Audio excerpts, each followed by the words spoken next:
proposing is the three buildings that you see here, A, B, and C. I'm sure that when the marketing people get together, they'll have much better names for them than that.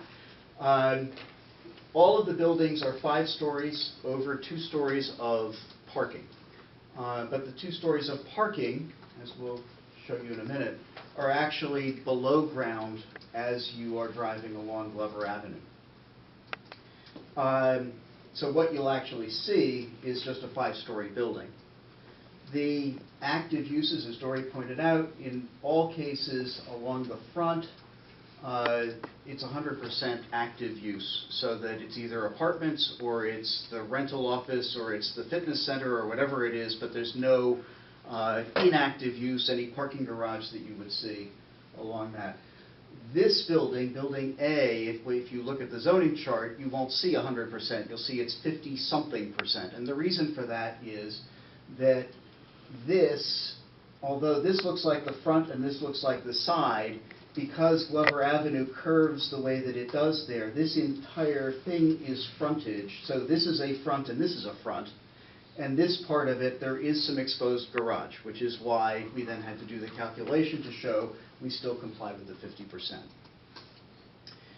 There are 3 driveways that will serve the property. One of them is the existing driveway that was used for U.S. Surgical. That will allow access into the lowest portion of the garage for Building A.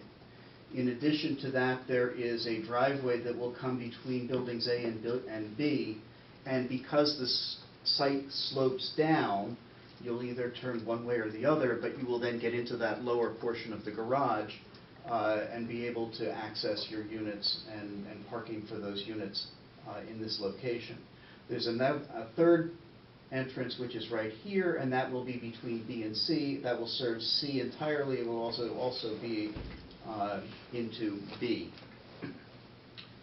The total of 710 units, as Dory mentioned, 230 in this building, 230 in this building, 250 in this building. Roughly 20% of the units are studios, roughly 60% of the units are 1-bedrooms, and roughly 20% are 2-bedrooms.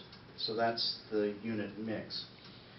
We are, as we are required to do, providing workforce housing. We've submitted our workforce housing plan. It requires 10% to be affordable workforce units. That's 10% in each of the buildings, and we have shown you as part of our plan where those units are located. They are on all floors of the building. They are on all sides of the building. Some of them are in the courtyard, and some of them are on the exterior, so they're spread out as you would require them to be.